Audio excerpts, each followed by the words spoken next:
Père, je veux bénir ton nom. Je veux te rendre action de grâce, Seigneur, pour ton amour, ta miséricorde, ta bonté, pour la vie de tout ce peuple qui est à toi. En ce matin-là, Père, je veux bénir ton nom, te reconnaître toute la gloire, toute la puissance, tout le règne sur la vie de tes enfants qui m'écoutent en ce jour.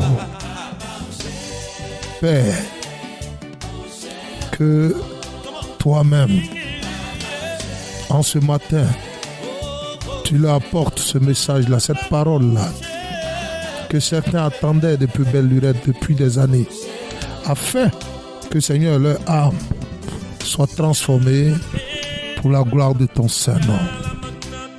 Je veux bénir ton nom et que tout règne te revienne au siècle des siècles. Bien-aimé, c'est dans le précieux nom de Jésus que j'ai prié.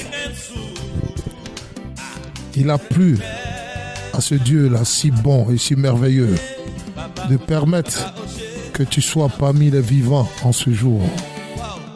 Non pas parce que tu le méritais, mais parce qu'il t'a aimé. Et que parce que c'est pas pure grâce. C'est pourquoi, bien-aimé, là où tu te trouves, tu vas élever la voix et tu vas prier. Tu vas lui rendre action de grâce parce qu'il le mérite. Le remercier pour tout ce qu'il est, pour tout ce qu'il a fait, pour ta nation là où tu vis. Car la paix de la nation où tu vis, ta paix dépend de la paix de la nation là où tu vis. Bénis le nom du Seigneur pour ta nation. Bénis le nom du Seigneur pour toutes ces âmes-là qu'il a aimées, à qui il accorde sa miséricorde et sa compassion. Bien-aimé, bénis le nom du Seigneur pour ta famille et pour tous ceux-là qui sont dans l'oppression, les opprimés et encore bien d'autres. Élève la voix et réaction de grâce dans le précieux nom de Jésus-Christ de Nazareth.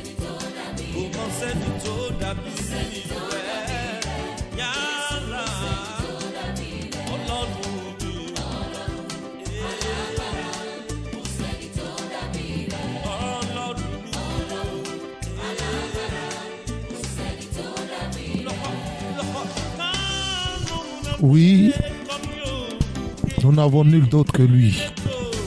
C'est lui qui a les paroles de la vie. Il est celui-là qui nous apporte la guérison et qu'il n'y a pas d'effet secondaire. Oui, c'est lui, Jésus-Christ de Nazareth. Bénis-le. Bénis son Père qui nous a aimés, le Dieu de l'univers qui a créé la terre et toutes choses. Bénis-le. Bénis-le. Oui, bien-aimé, là où tu es, chante ces cantiques-là de louange. Parce qu'il est bon.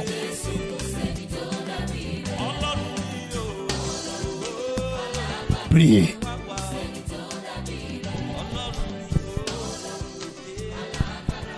Bénis-le.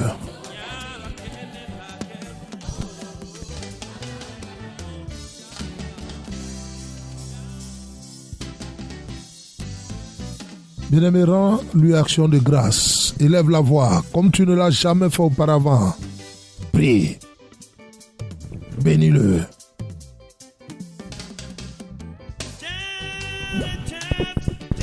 Il est l'agneau de Dieu qui a ôté le péché du monde. Il est celui-là qui s'est révélé à nous parce qu'il a plu à son Père qui est le Dieu de sa résurrection.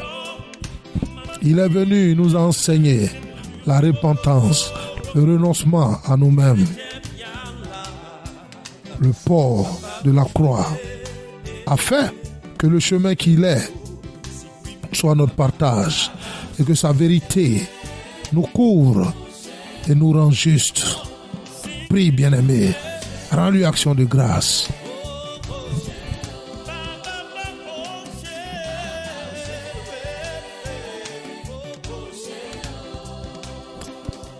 Oui, ce n'est pas après ta mort que tu pourras lui rendre action de grâce. Maintenant que tu es vivant, bénis-le. Loue-le.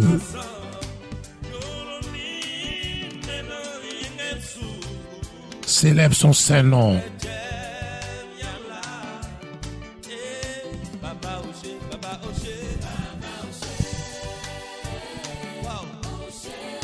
Celui-là qui ne sommeille ni ne dort, à qui il a plu de te garder jusqu'à ce jour. Prie, prie, rends action de grâce pour les malades. Bénis-le pour tous les prisonniers à qui il s'est révélé, ceux-là qui sont à lui, qui sont ses enfants. Bénis-le.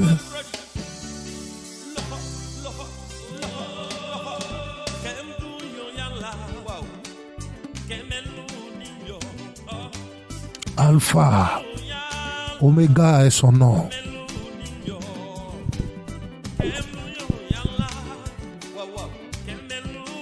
Célèbre-le. Prie.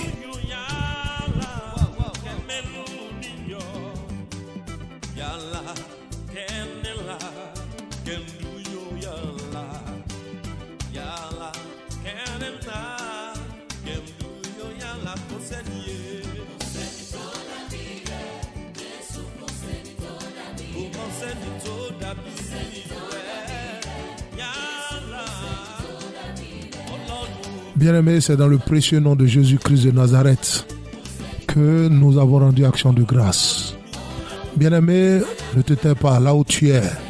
Tu vas recommander ce moment-là entre les mains du Seigneur. Que lui-même prenne contrôle de toutes choses.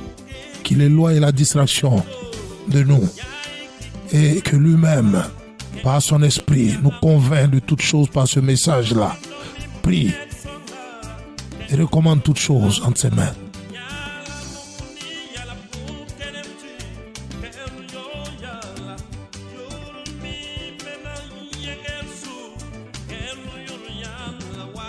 Oui, Seigneur, je veux te recommander ce moment-là. C'est pas ta parole que tu guéris. C'est pas ta parole que tu délivres. Seigneur, que ce message-là, qui est ta parole, touche, Seigneur, ceux-là que tu as résolu toucher en ce jour. Que les âmes, Seigneur, s'abreuvent. Que les âmes, Seigneur, sortent des geôles. Là où Satan les détenait. En ce jour, par cette parole-là, au nom de ce que tu es ressuscité d'entre les morts, nous te recommandons toutes choses. Prie. Allez, recommande-lui toutes choses, bien-aimé.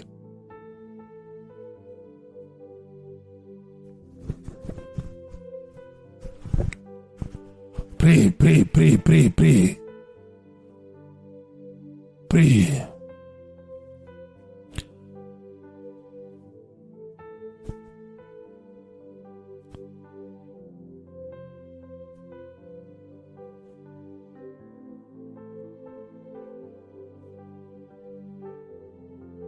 Je ne veux pas écouter ce message-là. Et que mon âme ne soit pas touchée. Et que mon âme ne s'abreuve point. Prie, recommande-lui toutes choses.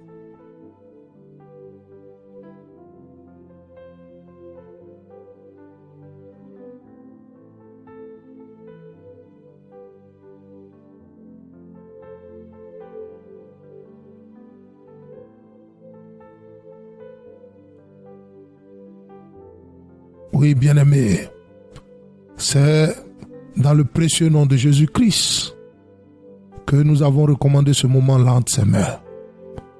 Amen. Oui, bien-aimé, nous entamons un thème ce matin. Un thème qui est factuel.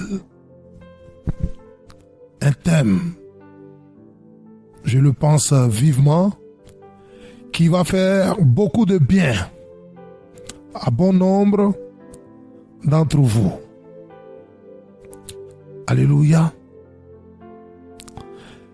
Comment reconnaître la vraie foi et la fausse foi?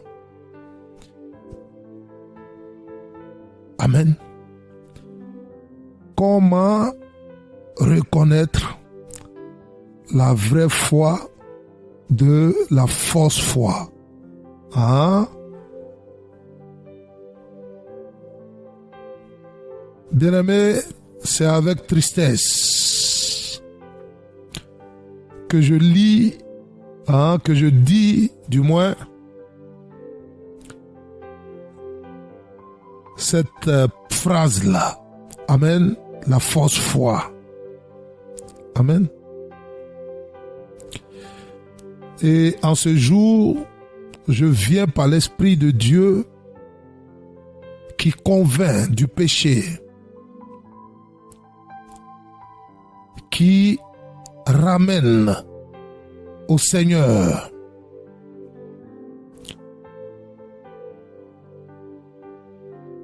vous entretenir sur ce thème. Alléluia. Bien-aimés, si parmi les nombreuses subtilités que le diable utilise pour vous maintenir dans les geôles de l'ignorance et de la perdition, il y a une subtilité qui est comme un levier pour lui. C'est par là qu'il passe à la vitesse supérieure pour détruire notre vie. Amen. Cette subtilité est la fausse foi qu'il a établie dans le cœur de nombreux d'entre vous. Et qu'il a fait de votre espérance une espérance vile, qui en réalité n'est attachée qu'aux rémunérations dans ce monde. Amen. Cette foi-là qu'il a brandie au devant de vous, à laquelle vous êtes attaché, est en réalité une espérance très vile. Parce que elle est attachée à aucune rémunération dans le ciel. Amen. La plupart d'entre vous ont tourné le dos à la foi qui sauve, celle qui tire son espérance de la promesse de Dieu, celle qui tire sa raison d'être dans la vie éternelle, celle qui s'active par votre désir ardent de vous repentir, de renoncer à tout, c'est-à-dire à vous renier pour laisser Christ vivre en vous. Amen. Bien-aimés, c'est la foi à laquelle bon nombre aujourd'hui sont attachés.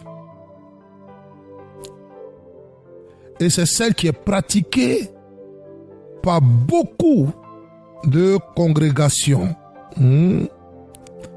avec une sorte, je dirais, de soumission hypocrite, qui se contente de faire les choses en apparence pour en tirer une satisfaction personnelle et un sentiment d'accomplissement. On va à l'église les dimanches, ou dès qu'on doit élever la prière, c'est pour nous, c'est pour notre moi, notre ego, ce que nous devons devenir. Amen.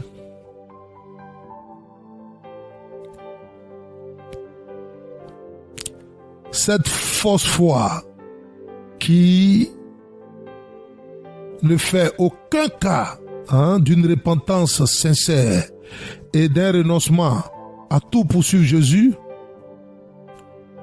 mais en même temps qui réduit votre vie chrétienne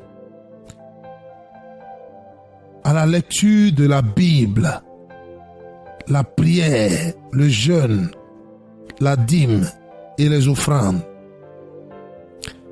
ainsi que les pratiques des bonnes œuvres que vous devez accomplir pour, comme un rituel.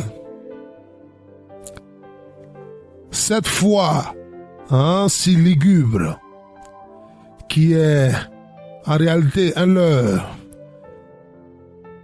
car on vous parle d'un bon Dieu qui est tolérant sur tous les bords, qui passe à vos moindres caprices à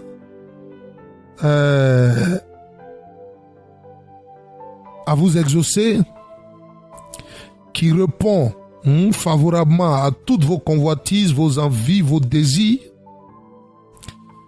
C'est une foi qui est très facile, la fausse foi. Amen. La foi qui ne mène nulle part. Elle est très facile. Et bon nombre aiment cette foi-là, parce qu'elle est sans contrainte. Elle garde sa forme de piété, mais renie ce qui en est la force, comme l'apôtre Paul nous le dit en 2 Timothée, chapitre 3 au verset 5. Amen.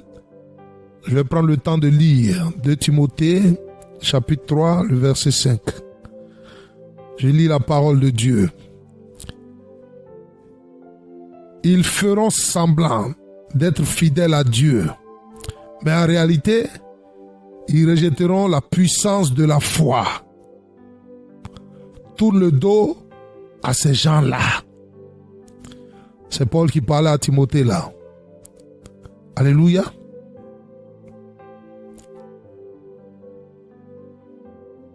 Bien-aimés, cette foi n'impose aucune mortification de votre chair et de ses œuvres.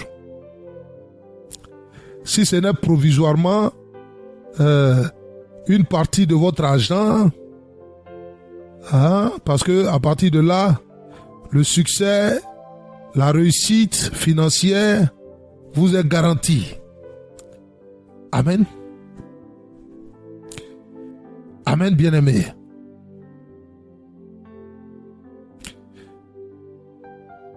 La fausse foi qui prospère dans le mensonge.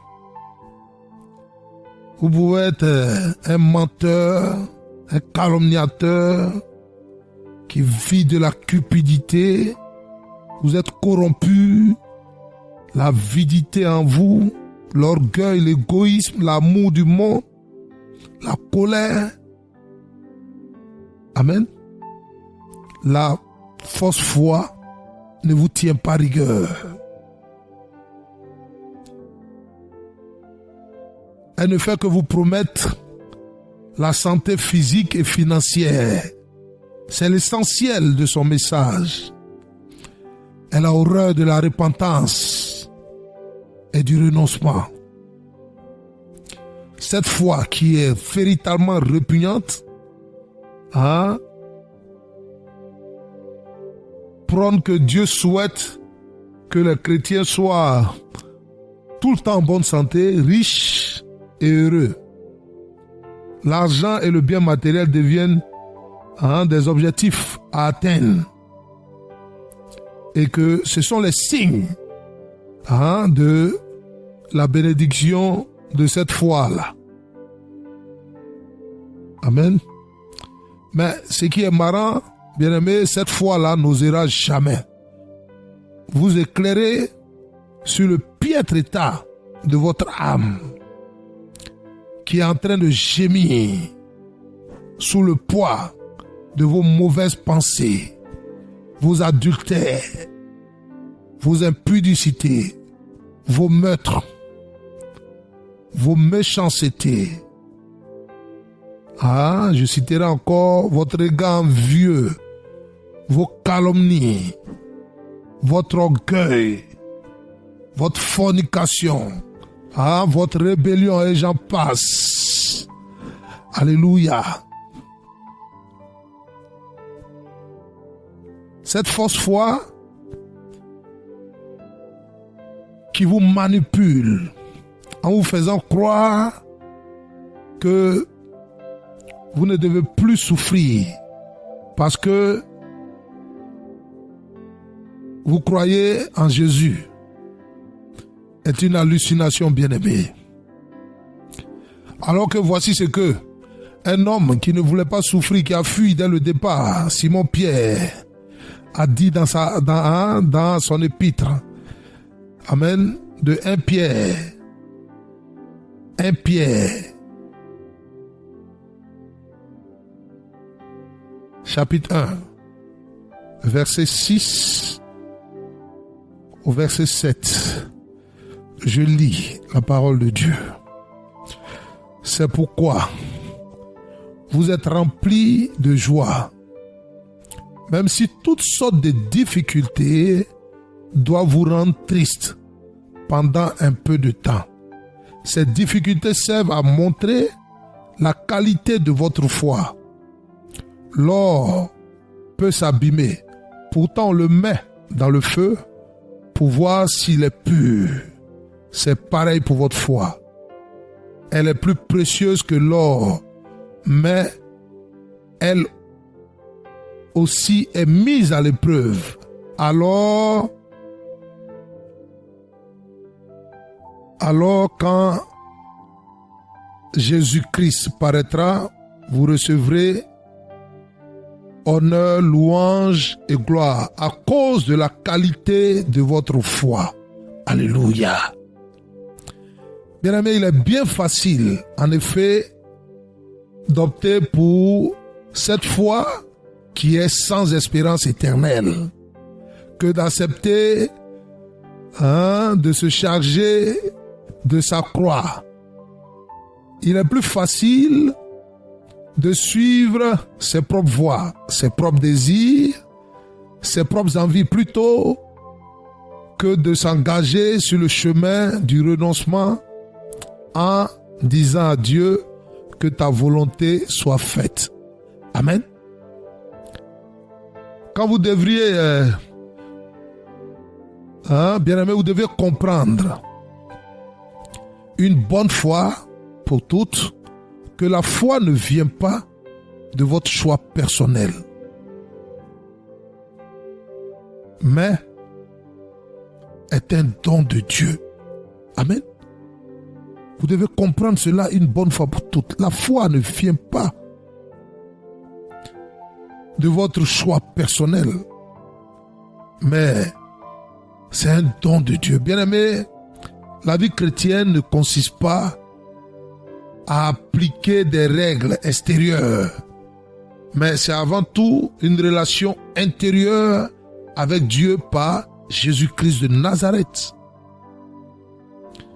Bon nombre d'entre vous affirment qu'ils ont la foi parce qu'ils croient aux événements qui ont été comptés dans la Bible et aussi la vie de Jésus qui a été comptée dans la Bible. Vous ne trouvez pas que c'est pas assez? Vous ne trouvez pas qu'on ne peut pas appeler cela la foi? Mais laissez-moi vous dire que Jésus La Bible dit que même les démons croient en Jésus-Christ de Nazareth. Ça ne sert à rien de dire Seigneur, Seigneur. Ça ne sert à rien de dire dans la bouche je crois en Jésus. C'est pas ça qui est avoir la foi. Amen.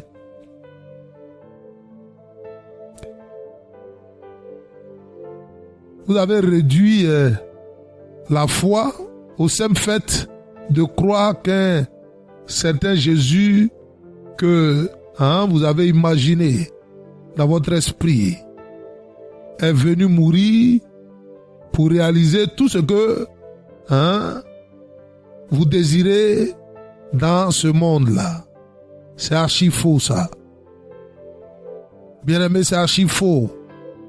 Et toi qui es dans cet esprit-là, dans cet élan de croire que Jésus est venu mourir pour t'offrir le monde, toi qui as ta foi qui est attachée à l'espérance de la gloire de ce monde, sache que tu fais fausse route. Sache que tu es attaché à une fausse foi. Alléluia. Bien-aimé, la vraie foi qui sauve et qui repose sur l'espérance de la vie éternelle est un mystère qui est révélé à chaque homme et femme à qui Dieu a accordé sa grâce. Cette foi est un don de Dieu. Alléluia, c'est un don de Dieu. Bien-aimés, je vous invite à prendre le livre de 1 Timothée 3 au verset 9. 1 Timothée 3 au verset 9. Gardant le mystère de la foi dans une conscience pure. La foi, c'est un mystère. Alléluia. Et pour continuer, prenons le livre d'Éphésiens. Éphésiens chapitre 2 au verset 8. Éphésiens 2 au verset 8. Je lis la parole de Dieu. Car c'est par la grâce que vous êtes sauvés, par le moyen de la foi. Et cela ne vient pas de vous. C'est le don de Dieu. Amen. Voici pourquoi, bien-aimés, plusieurs personnes entendent l'évangile. Il y a d'autres qui se convertissent et d'autres pas. Parce que la foi, c'est un don. Ce n'est pas par votre propre force que vous pouvez croire en Dieu. Alléluia. Toi qui m'écoutes en ce jour, cela doit être clair dans ton esprit. La foi ne consiste pas à croire en se basant sur les événements historiques de la Bible. C'est archi faux. Ou sur ce que vous souhaitez que ce monde-là dans lequel vous êtes vous offre, vous donne, comme une maison, vous connaissez ces choses-là. Et une voiture, ça c'est pas la foi. Amen. La foi est attachée à une espérance. Et c'est cette espérance-là, c'est la vie éternelle. Ce n'est pas les choses du monde. Amen. La foi que prêchaient les apôtres, les apôtres Paul, les apôtres Pierre, tous ces apôtres-là, n'était pas une foi extérieure, mais une foi intérieure. Amen. La foi n'est pas extérieure. On ne vous demande pas d'avoir la foi pour avoir les choses qui sont extérieures à vous. On vous demande d'avoir la foi pour saisir cette grâce-là que Dieu a déposée en vous par son esprit. Il dit, je mettrai mon esprit en eux, j'écrirai mes commandements sur le cœur, dans les cœurs. Et c'est ces choses-là que vous devez rechercher. La foi, c'est d'entendre la parole de Dieu. Amen. De l'intérieur de votre cœur. Car la foi est un don de Dieu, comme je l'ai dit. Et elle est créée par la révélation venant du Seigneur Jésus-Christ de Nazareth. Amen. Voici pourquoi la Bible dit dans Romains 10, au verset 17, la foi provient de ce qu'on entend, et ce qu'on entend provient de la parole de Christ. La foi vient par révélation, bien-aimé. Moi, je l'ai reçue par révélation. Vous, quand vous entendez le Saint-Esprit, vous dites, il y a une chose qui me parle. Je sens qu'il y a quelque chose qui me parle. Parce que vous ne le connaissez pas. Amen. Cette parole-là, bien-aimée, est dans votre cœur. Et dès qu'elle se révèle à vous, vous devez lui obéir. C'est ce qu'on appelle la parole de la foi. C'est une parole de foi. C'est sur elle qu'on s'appuie pour dire j'ai eu la foi. Ce n'est pas sur un projet que vous-même vous avez établi, des ambitions que vous avez et vous dites que j'ai la foi. Ça, c'est pas la foi que Jésus est venu annoncer sur la terre. Avant de partir, il a dit, trouverai-je la foi sur la terre quand je reviendrai? Ce n'est pas cette foi qui désire obtenir une maison, les richesses de ce monde. Non, c'est cette foi-là qui décide de se repentir, de renoncer à tout pour Jésus et de laisser Jésus vivre en nous. Amen. Entendre et obéir à Jésus-Christ de Nazareth qui vous parle de l'intérieur de votre cœur par le canal du Saint-Esprit. C'est ça, une foi agissante, une foi qui est opérationnelle, une foi intérieure, une foi qui vous est donnée par Jésus-Christ lui-même, avec une obéissance qui est persistante. Excusez-moi, persistante. Amen. Voici la foi. Constatez la différence entre la vraie foi et la foi qui ne mène à rien. Bien-aimés, regardez, je vais vous donner un peu la différence entre ces deux foi-là. La vraie foi intérieure va vous justifier. Elle entreprend pour vous justifier. Elle vous conduit pour vous justifier. La vraie foi, la véritable foi, vous conduit pour vous purifier. Elle vous conduit pour vous racheter. Elle vous conduit dans les voies de la justice. Elle vous conduit dans la sanctification. Pour finir, elle va vous sauver. Amen. Alléluia. Bien-aimé, cette foi, la véritable foi, la vraie foi va œuvrer en vous pour vous donner une paix, non pas comme le monde donne la paix, une joie et aussi une droiture. Elle va vous donner, elle va établir une communion, une fraternité avec le Seigneur Jésus-Christ et le Père céleste. Amen. Cette foi, cette vraie foi-là, va vous amener à vous attacher aux choses d'en haut.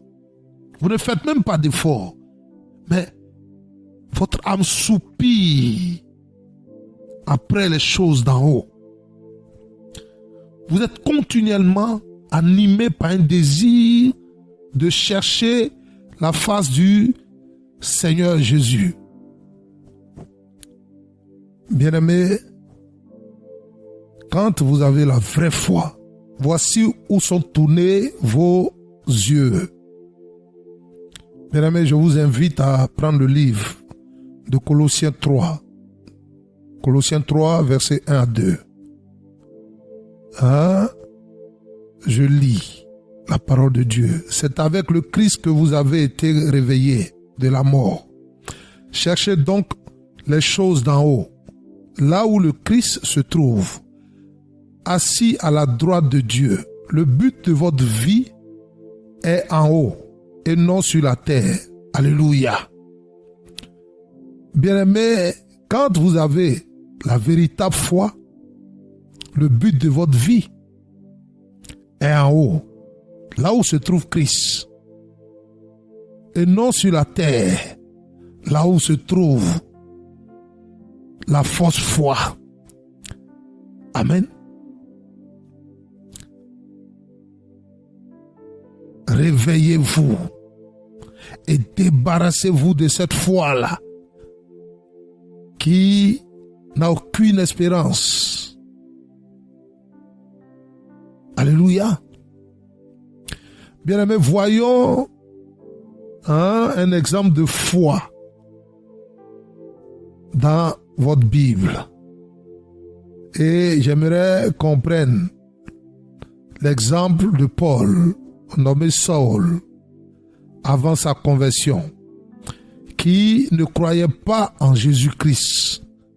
Alléluia.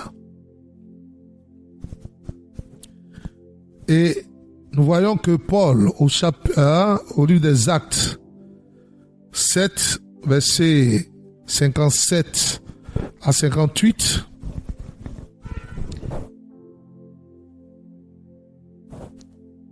Paul persécutait l'Église. Il s'opposait à la doctrine du Seigneur Jésus de Nazareth. Alléluia. Mais cet homme-là a même participé au meurtre des chrétiens. Amen. Et il a même résisté au Seigneur Jésus de Nazareth, comme lui-même le dit dans le livre des Actes 26.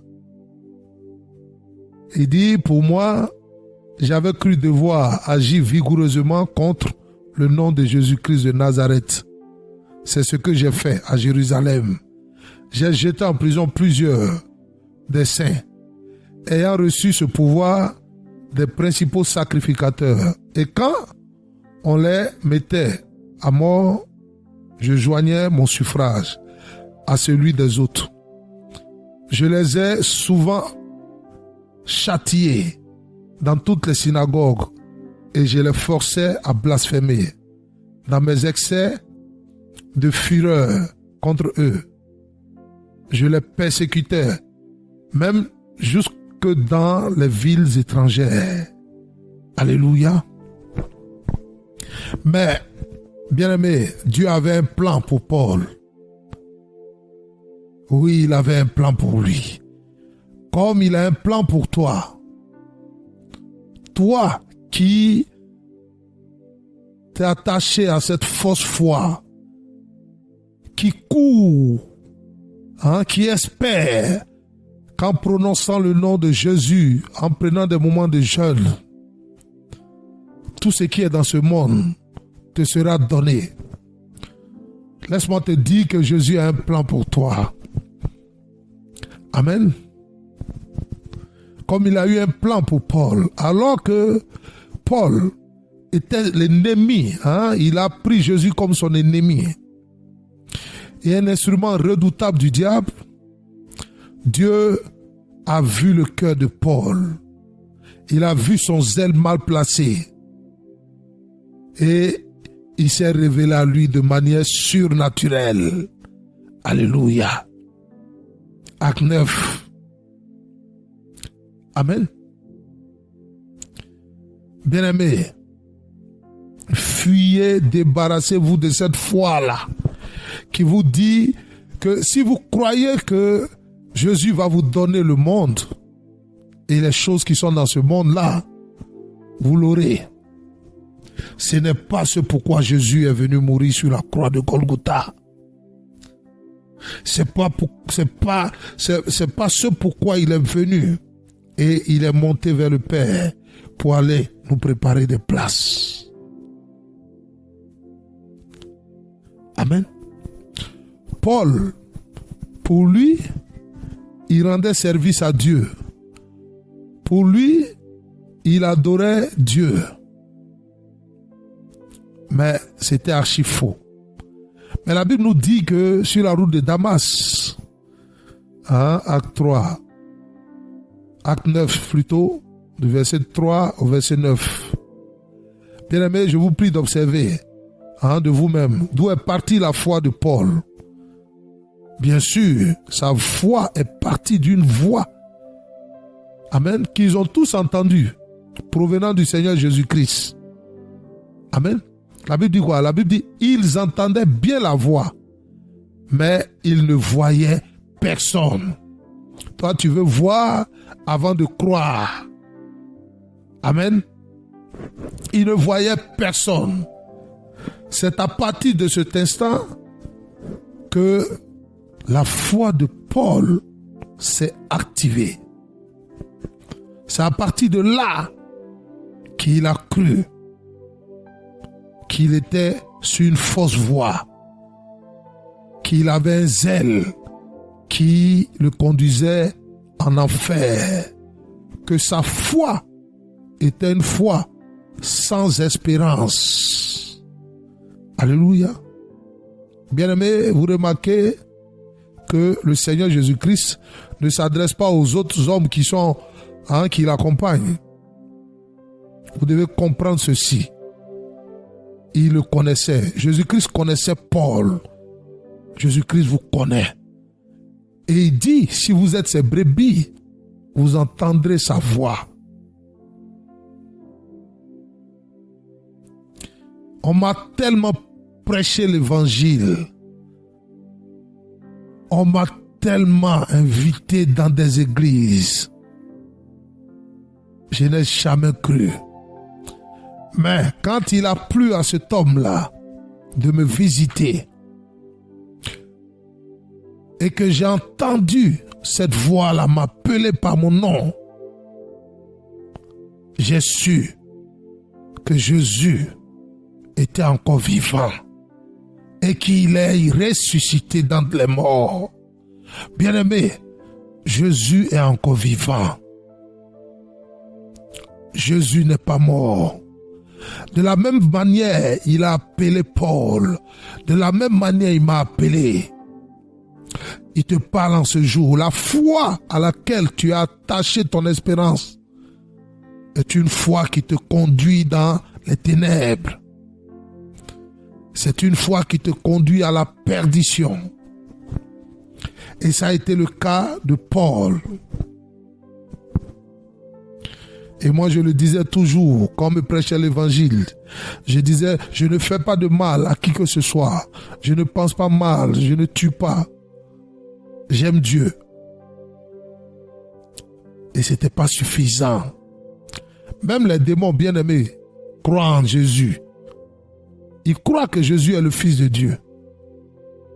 Mais ils n'obéissent pas à la parole de Dieu. Voici la différence entre un enfant de Dieu et un enfant du diable. Jésus dit, ce n'est pas le fait de dire Seigneur, Seigneur. Et c'était le cas de Paul. Il disait Dieu, Dieu, Dieu, Seigneur, Seigneur. Mais sa foi n'était pas une foi qui conduisait à l'éternité. Amen. Alléluia. Il dit dans le livre de Jean 10 au verset 14, le bon berger c'est moi, le Père me connaît et je connais le Père. De la même façon, je connais mes moutons et mes moutons me connaissent. Je donne ma vie pour eux. Bien-aimé, Jésus te connaît et il a mesure de te parler parce qu'il est vivant, il n'est pas mort. N'allez pas le chercher dans une tombe. Ne le cherchez nulle part, il est en vous. Prenez le temps de l'écouter et laissez-le activer votre foi. La foi est un voyage, est un pèlerinage, c'est un processus. Il faut que vous entendez la parole de Christ. La foi vient de ce qu'on entend et ce qu'on entend vient de la parole de Dieu. Jésus dit, mes brebis, si vous êtes réellement ces brebis, vous entendrez sa voix. Jean 10, le verset 27. Alléluia. Et c'est alors que, bien aimé, la foi va grandir au fur et à mesure que vous avez confiance aux révélations du Saint-Esprit et que vous lui obéissez. Mais n'allez pas croire que parce que vous avez reçu une seule révélation, amen, cela fait de vous en même temps un être qui est sauvé. C'est plutôt qu'il vous appelle à le chercher. Amen. À le chercher de tout votre cœur et de toute votre âme. Amen. Qu'il soit la première priorité dans votre vie. Comme Paul. Alléluia. Bien-aimés, quand nous lisons les épîtres et les livres des actes, nous voyons que Paul avait cette foi agissante là. Il entendait le Saint-Esprit, l'Esprit de Jésus lui parler et il agissait. Amen. Parce que Jésus est toujours vivant, il n'est pas mort.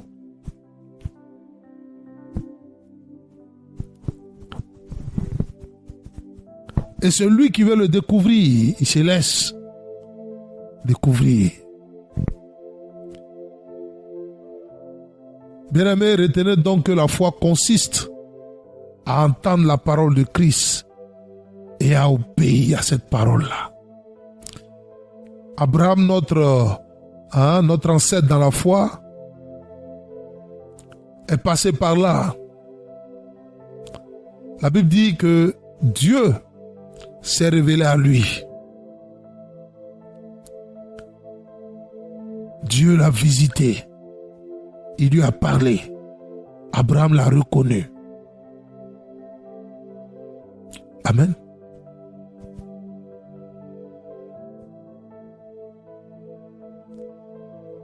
C'est pourquoi, bien-aimé, je t'invite à élever la voix et à prier. Si ce message a été pour toi une lumière et que durant tout le temps que tu t'es proclamé chrétien et que tu t'es attaché à une vaine foi, une foi qui trompe, une foi qui est sans espérance, tu vas élever la voix et tu vas prier. Tu vas dire, Seigneur Jésus-Christ de Nazareth, le diable m'a voilé, il a voilé mon entendement. Je n'avais pas compris ce que c'était la foi. Mais en ce jour, tu m'as rendu libre. C'est pourquoi je t'en supplie, ne me tiens pas rigueur. Ne regarde pas, Seigneur, à mon égarement.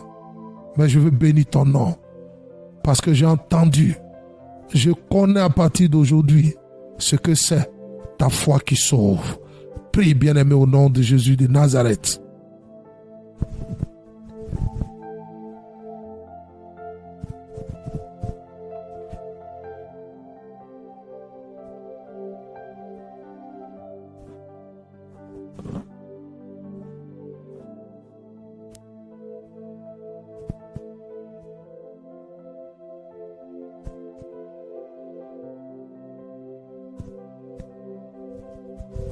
Prie. Oui, ouvre la bouche. Prie. Dieu regarde au cœur, il ne regarde pas à l'apparence. Tu regardes à la sincérité du cœur. Prie. Prie, dis Seigneur. Pour moi, la foi, c'était de croire que tu allais me donner les choses de ce monde-là. Pour moi, la foi, c'était d'aller à l'église, dans un temple, et que tu allais me donner tout ce que je voulais, tout ce dont je rêvais dans ce monde-là. Seigneur Jésus, je t'en supplie, pardonne-moi mes offenses, pardonne-moi cette transgression-là, pardonne-moi. J'ai ignoré que tu étais encore vivant. Pardonne-moi. Allez, prie, bien-aimé.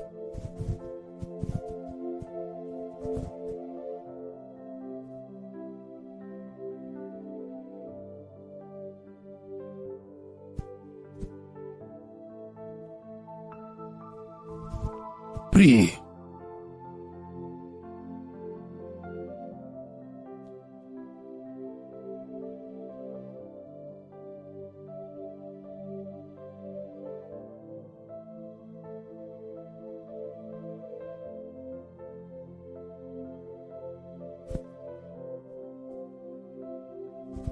C'est dans le précieux nom de Jésus que nous avons prié. Bien-aimé, tu vas élever la voix et tu vas dire, Seigneur, je te demande encore pardon. Tu as dit dans ta parole à quoi bon de gagner tout ce monde-là et de perdre son âme. Seigneur, mon âme n'a jamais aspiré à te chercher, à te connaître, toi seul. Mais chaque jour, le soupir de mon âme se tournait et se tourne toujours vers les choses de ce monde. C'est pourquoi, Seigneur, en ce jour-là, je prie et j'ordonne à mon âme de te chercher, de soupirer après toi. Prie, bien-aimé.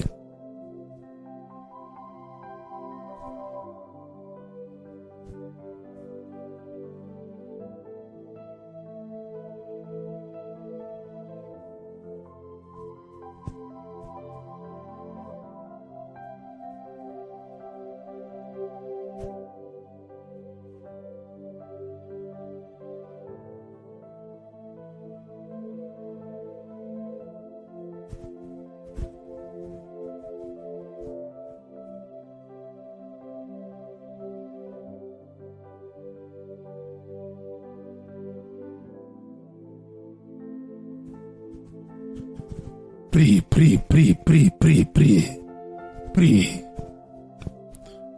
prie.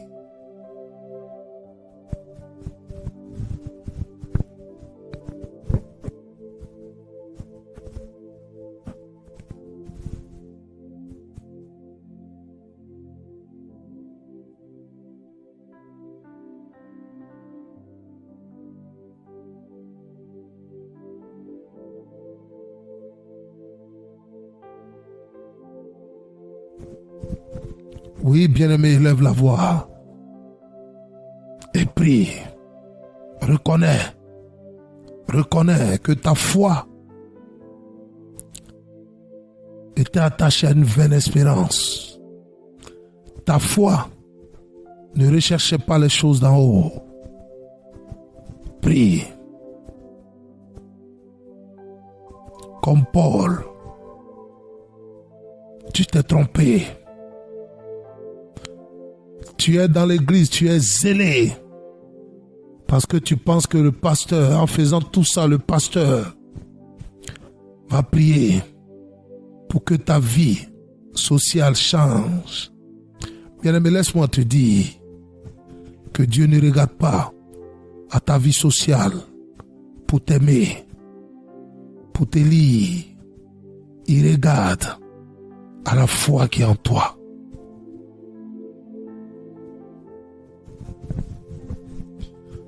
À cette foi-là, qui a pour espérance son royaume, les choses de son royaume, et non celles de la terre.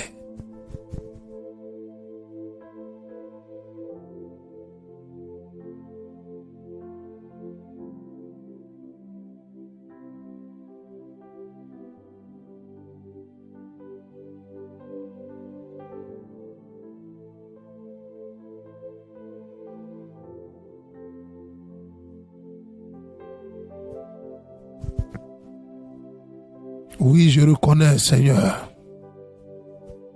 que ta miséricorde m'assiste. Je prends l'engagement ce jour de me détacher de cette foi-là. Je renverse tous les fondements de cette fausse foi dans ma vie au nom de Jésus. Tout ce à quoi je me suis attaché par cette fausse foi-là, je me répands. Je les abandonne en ce jour. Oui, bien-aimé, c'est bien beau d'ouvrir la bouche et de prier. Mais il est plus qu'important de se défaire. Prie.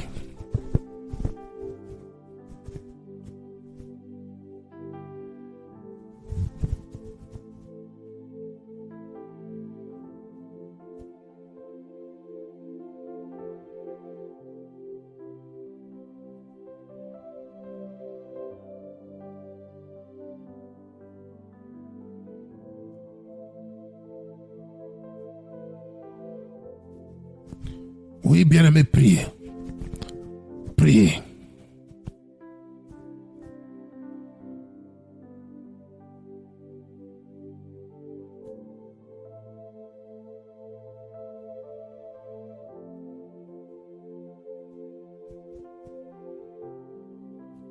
C'est dans le précieux nom de Jésus-Christ de Nazareth, bien-aimé, que nous avons prié. Tu vas encore élever la voix et tu vas dire, Seigneur, me voici. Tu me connais mieux que quiconque. Et tu dis que la foi, c'est un don. Seigneur, si ce don-là est à moi, Seigneur, touche-moi. Seigneur, touche-moi. Révèle-le-moi. Active ce don-là à moi. Afin que je marche selon ta parole. Prie, bien-aimé, au nom de Jésus.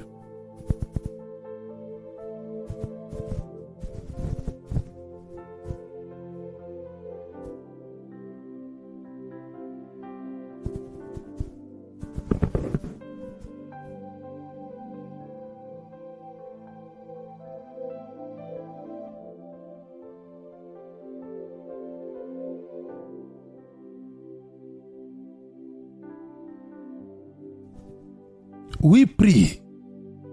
Prie.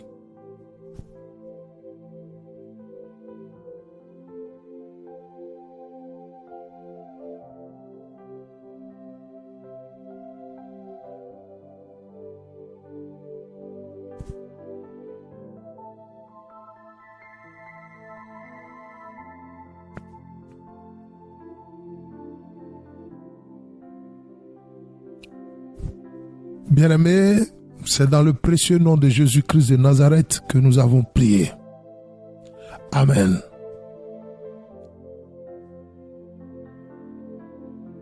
Que le Dieu qui a accordé le don de foi à Paul, à Pierre, à Marie de Magdala, se souvienne de vous en ce jour-là. Qu'au moment que lui-même a choisi, qu'il active cette foi-là en vous. À ceux à qui il a donné cette foi et qui l'ont foulé aux pieds et qui sont allés s'attacher à cette foi qui est sans espérance, que par la puissance de son règne, qui vous ramène, qu'il brise, qui vous détache de cette fausse foi-là et qui vous ramène dans la foi qui sauve, dans son précieux nom. Bien-aimés, le temps qui nous est imparti tire à sa fin. Que sa bonté, sa miséricorde, son amour vous enveloppe là où vous êtes. Et que toute votre vie soit pour sa gloire. Non pas votre volonté, mais Dieu, sa volonté. Oh Seigneur, Amen. Tu es bon. Tu es tellement bon. Je vous dis shalom. Que lorsque un seul enfant s'égare, tu déploies les cieux pour le ramener à la bergerie. Ramène-moi sur ta parole. Oh Lord, tu m'as créé pour t'adorer. Tu m'as donné la vie pour te servir. T'as mis ta parole sur mes pieds comme un tapis pour marcher jusqu'à toi. T'as mis sous mes pieds toute la création. Et moi, par mes vains soucis, j'ai quitté le tapis. Et depuis je marche selon ma voie, je suis égaré. Amène-moi sur ta parole. Je veux marcher jusqu'à toi. Ramène-moi sur ta parole. Ne me laisse pas souffrir ailleurs. Ne me laisse pas mourir ailleurs. Oh yeah. Ramène-moi sur ta parole. Yeah. Ne me laisse pas souffrir ailleurs. Na, na, na.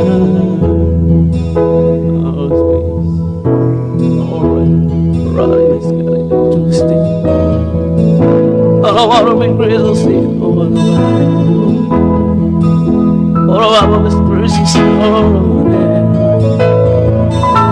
Tu m'as créé pour te chanter.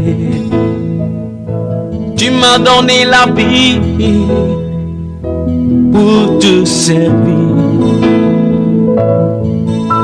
T'as mis ta parole sous mes pieds comme un tapis pour marcher jusqu'à toi. T'as mis sous mes pieds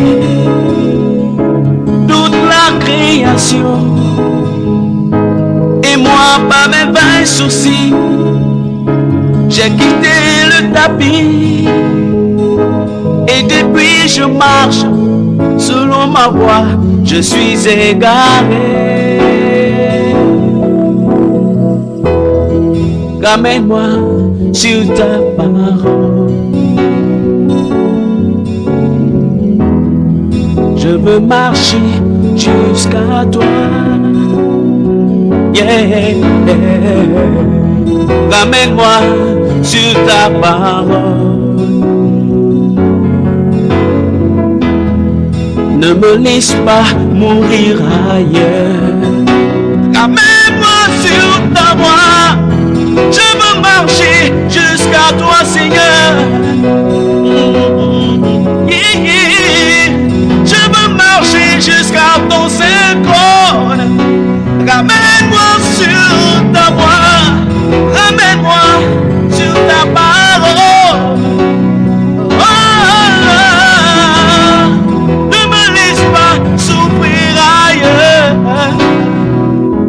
Mon Dieu, ramène-moi sur ta voie, Seigneur.